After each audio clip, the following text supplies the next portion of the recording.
नमस्कार, स्वागत आप सभी का। आपके साथ मैं हूं पुनीत मिश्रा और आप देख रहे हैं 5 की आंच। छत्तीसगढ़ में आरक्षण पर अब लड़ाई जो है वो आर पार की शुरू हो चुकी है। सत्ता पक्ष अब तक बीजेपी को ही घेर रहा था, लेकिन अब तो सीधे सीधे राज्यपाल पर आरोप लगाए जा रहे हैं। आबकारी मंत्री कवासी लखमा को राज्यपाल के पद की गरिमा तक वो भूल जा रहे हैं और राज्यपाल पर पद के दुरुपयोग करने का आरोप लगाने के साथ ही उन्होंने बीजेपी का एजेंट तक उन्हें बता डाला।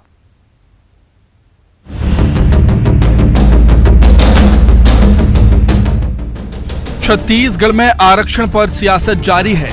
राज्यपाल ने अभी तक विधेयक पर हस्ताक्षर नहीं किए, इसे लेकर लंबे समय से सियासी बयानबाजी की जा रही है। सत्ता पक्ष इशारों में राज्यपाल पर निशाना साधते आया है, लेकिन अब प्रदेश की सरकार के मंत्री खुलकर राज्यपाल के खिलाफ बोल रहे हैं। राज्यपाल जैसे संवैधानिक पद के लिए अमर्यादित भाषा का इस्तेमाल भी किया जा रहा है।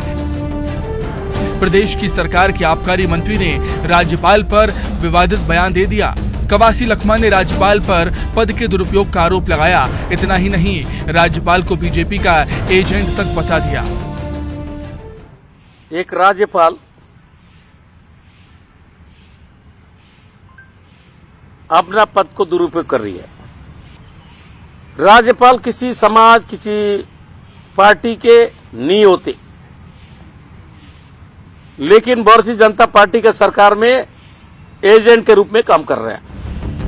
कवासी लखमा ने राज्यपाल पर सीधे तौर पर आरोप लगाया है, लेकिन सिर्फ लखमा ही नहीं, सत्ता पक्ष के ज्यादातर नेता राज्यपाल को घेर रहे हैं। सीएम भूपेश बघेल ने राजभवन को राजनीति का अड्डा बनाए जाने का आरोप लगाया। आरक्षण के विरोध में है, राजभवन को वो लोग अड्डा बना रखे हैं राजनीति का। आदिवासियों का आरक्षण का लाभ मिलना चाहिए, वो नहीं मिलने दे रहा है। पिछड़े वर्ग को मिलना चाहिए, वो नहीं मिल पा रहा है। 12% 13% अनुसूचित जाति बढ़ा दिए, उसको नहीं मिलने देना चाह रहे हैं। ईडब्ल्यूएस के 4% हमने लागू किया है, उसको नहीं मिलने दे रहा है। आखिर आज 20 तारीख हो गया है ना, 2 तारीख से है, क्यों नहीं कर रहे हैं? अभी भर्ती का आ गया हाई कोर्ट से। आरक्षण संशोधन विधेयक पर राज्यपाल के हस्ताक्षर में देरी पर सत्ता पक्ष सवाल खड़े करता आ रहा है, लेकिन अब प्रदेश के मंत्री राज्यपाल के खिलाफ आपत्तिजनक भाषा का इस्तेमाल कर रहे हैं। बीजेपी ने इस पर कड़ी आपत्ति जाहिर की। ये लोग को बकवास करने की आदत हो गई है और पहले भी करते थे। आज़ादी के बाद से कांग्रेसी लगातार बकवास करते आए हैं और ये जो 4 साल का कार्यकाल है ना इस भूपेश बघेल का, उसमें तो हद कर दिए। कहीं भी कुछ भी वक्तव्य देना, कुछ भी बात करना और स्तरहीन बात करना, बेतुके बात करना, इनकी आदत सी बन गई है और हमारे छत्तीसगढ़ के लोग इसके लिए आदी हो गए हैं। लेकिन जब हद करते हैं लोग कि संवैधानिक पद पे बैठी हमारे महामहिम राज्यपाल के खिलाफ कुछ बोले, ये तो अति कर दिए और ये दूसरी बार बोल रहे हैं। पहले भी उनके साथ तकरार हो चुका है। प्रदेश में आरक्षण बड़ा सियासी मुद्दा बन गया है। सत्ता पक्ष और बीजेपी के बीच आरोप प्रत्यारोप का दौर भी जारी है। इस विवाद में अब राज्यपाल के खिलाफ भी बयानबाजी की जा रही है। इस दौरान नेता भाषा की मर्यादा तक भूल रहे हैं। Bureau report, news 18। आइए इसी पर करते हैं चर्चा। अमित साहू, बीजेपी के प्रवक्ता हमारे साथ जुड़े हुए हैं। अमित साहू जी, आपका स्वागत है। और साथ में कांग्रेस के प्रवक्ता धनंजय सिंह ठाकुर भी जुड़े हुए हैं। धनंजय जी, आपका भी बहुत स्वागत है। पहले आप लोगों ने कहा कि राज्यपाल जो हैं वो इस पर विचार कर रही हैं, हस्ताक्षर कर देंगी, वो उनका अधिकार बनता है कि अगर उनके संशय है तो उसे वो दूर करें। फिर कहा, मुख्यमंत्री की तरफ से ये बात कही गई कि राज्यपाल जो हैं उनको अधिकारी राजभवन के वो बरगला रहे हैं या सही सलाह नहीं दे रहे हैं, और अब सीधे राज्यपाल पर हमला। आखिर क्यों? पुनीत जी, निश्चित तौर पर जिस प्रकार से राजभवन छत्तीसगढ़ के हर विधेयक पर अड़ंगा लगाते हैं, हर विधेयक को रोकने का काम करते हैं, इस प्रदेश का हर व्यक्ति बात को बोलना शुरू कर दिया है कि राजभवन कहीं न कहीं अपने जिम्मेदारियों का निर्वहन नहीं कर रही है।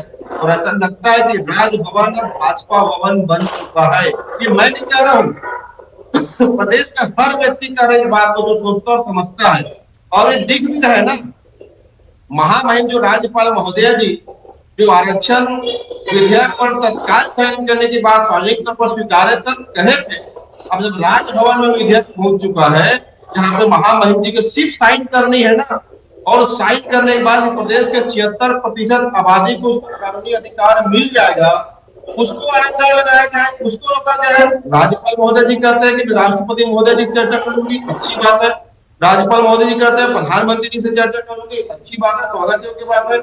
अमित शाह जी जो गृह मंत्री है उनसे चर्चा करूंगी, कहती स्वागत योग्य बात है। अब सबके साथ चर्चा होने के बाद राज्यपाल महोदय जी विधेयक को साइन क्यों नहीं कर रही है? तो निश्चित तौर पर प्रदेश के हर व्यक्ति के जवाब में बात आ गया है, कहीं ना कहीं राजभवन के आड़ में भारतीय जनता पार्टी अपने घिनौने राजनीतिक मंसूबे को पूरा कर रही है, आरएसएस के आरक्षण विरोधी मंसूबे को पूरा कर रही है। ये हम नहीं कह रहे ना, इस प्रदेश का हर बच्चा कह रहा है। ये बात आपकी, ये जो पॉइंट है ना, ये बड़ा हैरान भी कर रहा है। ये आप कह रहे हैं कि हम नहीं कह रहे हैं, कह आप ही रहे हैं, और आप कह रहे हैं कि हम नहीं कह रहे हैं। अमित साहू साहब से समझ लेते हैं। अमित जी सुन रहे होंगे आप, कांग्रेस की तरफ से जो भी बात कही जा रही है, जो भी उंगली उठाई जा रही है, ये कहते हुए, जिसको कहते हैं डिस्क्लेमर, कि ये हम नहीं कह रहे हैं, ये तो बाकी लोग भी कह रहे हैं। देखिए पुनीत जी, कांग्रेस तो ये चाहती है कि जो आधा अधूरा आरक्षण का विधेयक जो बनाकर इन्होंने जो दिया है वो पास हो जाए। जब महामहिम राज्यपाल महोदय की तरफ से सवाल जवाब कांग्रेस को किए गए, उनका जवाब ये अभी तक नहीं दे पा रहे हैं, और ये चाहते हैं कि ये जो आरक्षण विधेयक इन्होंने जो बना के दिया है उसपे राज्यपाल जी हस्ताक्षर करें और पास हो जाए, और वो फिर कोर्ट कोई ना कोई इनका कोई कांग्रेसी चले जाए और वो आरक्षण फिर गिर जाए। कुल मिला के कांग्रेस चाहती ही नहीं है कि आरक्षण का लाभ छत्तीसगढ़ वासियों को मिले। लेकिन आप जब कह रहे हैं अमित साहू साहब आधा अधूरा, तो आधा अधूरा कैसे, थोड़ा समझाइए भी। देखिए भाई, राजभवन से कांग्रेस को मुख्यमंत्री जी को सवाल जवाब किया गया है, उस पर ये जवाब नहीं दे रहे हैं, और ये सीधा सीधा आरोप लगा रहे हैं महामहिम राज्यपाल के ऊपर, जो संवैधानिक पद पर बैठी हुई है। तो सीधा सीधा ये इस ओर इंगित करता है इनका जो और तो अमर्यादित हो चुकी है पूरे के पूरे। सर्वसम्मति से पास हुआ था ना विधेयक, तो सर्वसम्मति से आपके लोग, आपके देखिए, एक मिनट अमित जी, मैं यहाँ दर्शक जो जुड़े हैं उनको भी ये बिल्कुल साफ बता देना चाहता हूं। देखिए, राजनीति किस तरीके से होती है दर्शकों को भी समझने देना चाहिए। देखिए क्या है मामला कि ये जब विधेयक लाया गया तो सरकार ने विशेष सत्र बुलाया, विशेष सत्र में यह विधेयक लाया गया। इसमें न केवल अनुसूचित जनजाति बल्कि अनुसूचित जाति और साथ ही साथ ईडब्ल्यूएस का भी आरक्षण जो है उसको भी इसमें शामिल कर दिया गया।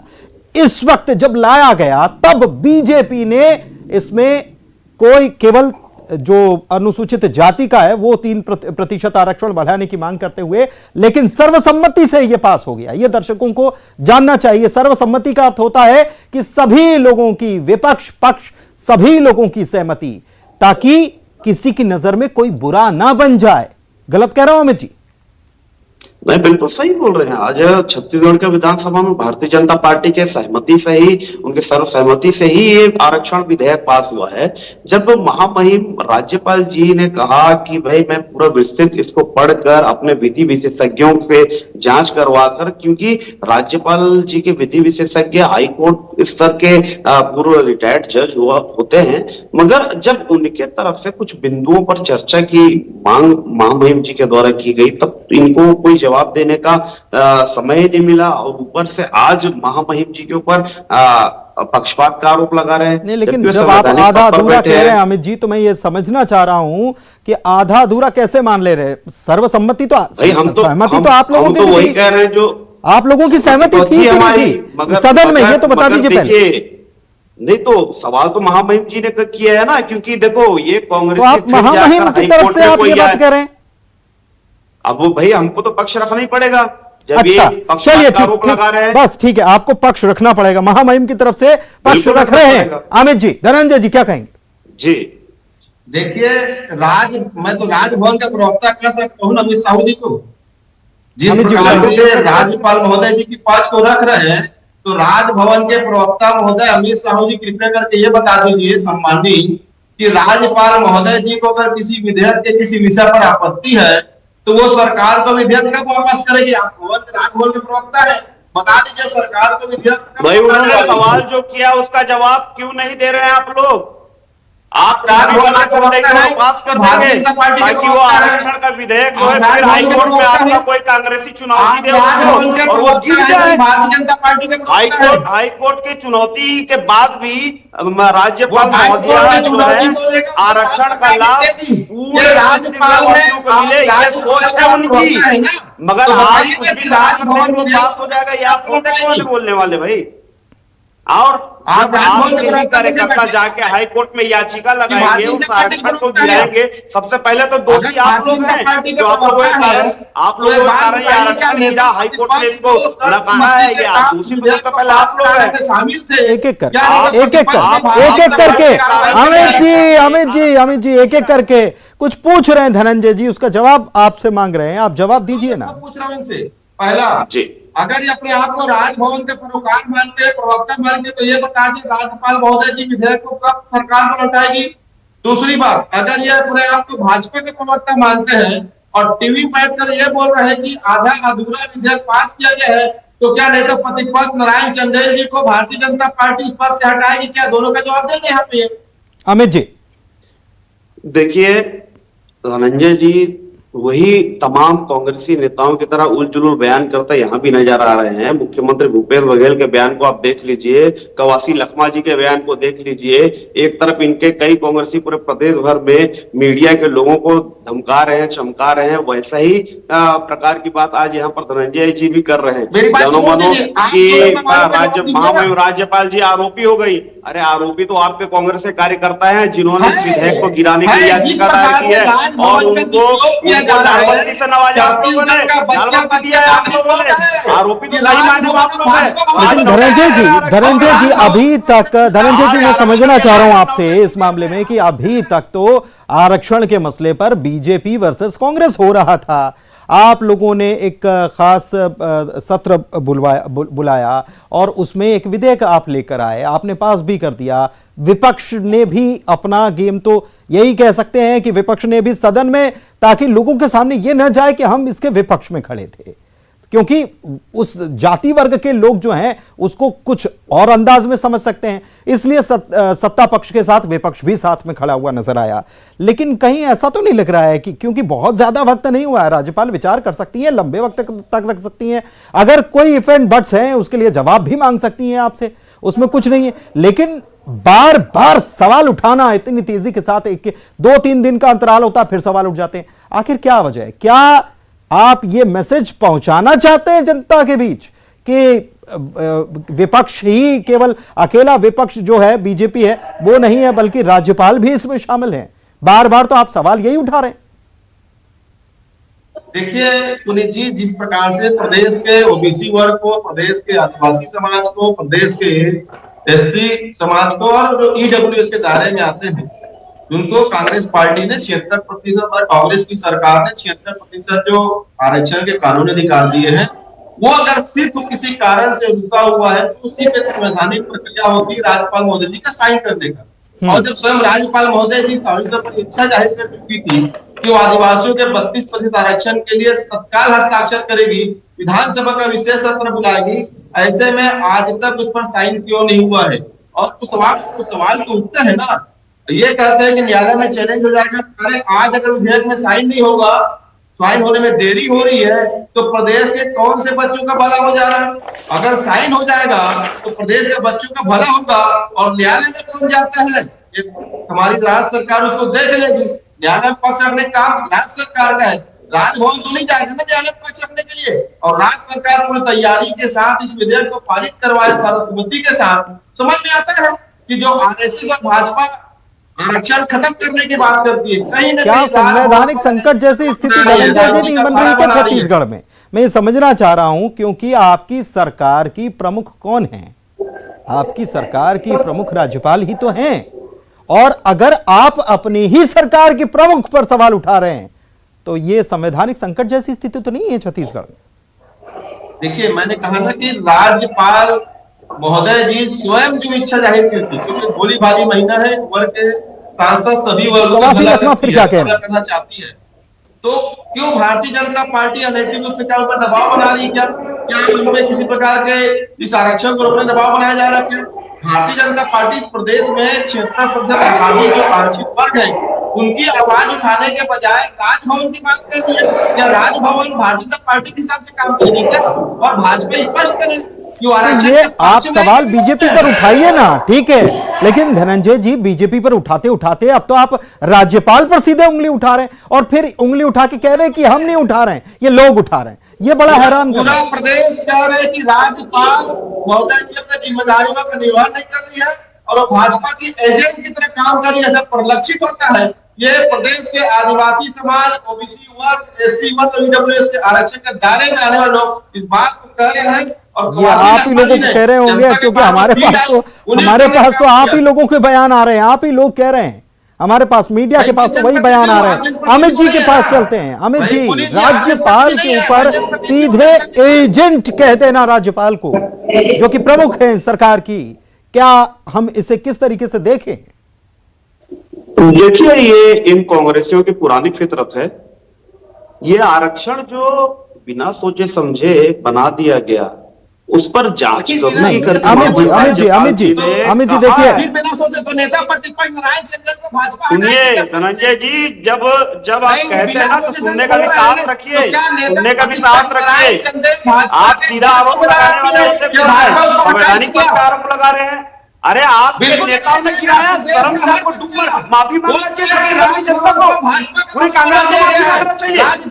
कांग्रेस को माफी मांगना चाहिए आरक्षण जो गिरा, और आज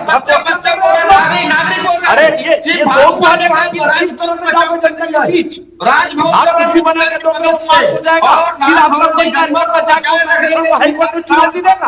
आरक्षण की चिंगारी नहीं, ज्वाला बन गई भाई, ज्वाला बन गई है। तो अमित साहू साहब, फिर मैं आपके पास, मेरा सवाल ये है कि आपने कहा बिना सोचे समझे, थोड़ा समझाइए कि बिना सोचे समझे को समर्थन आप कैसे दे देते हैं सदन के भीतर?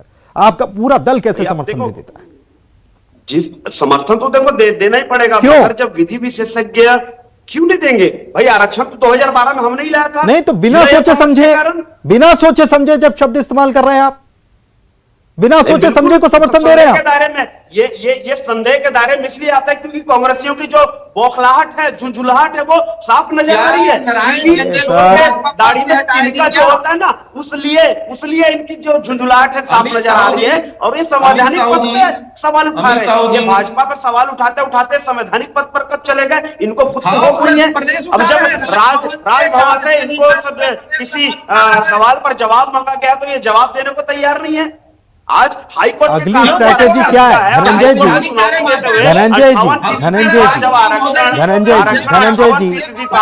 समय की समाप्ति हो रही है। मैं जानना चाह रहा हूं आपकी कांग्रेस पार्टी की, सरकार की अगली स्ट्रैटेजी क्या रहने वाली है? धनंजय जी, अगली स्ट्रैटेजी क्या रहने वाली है?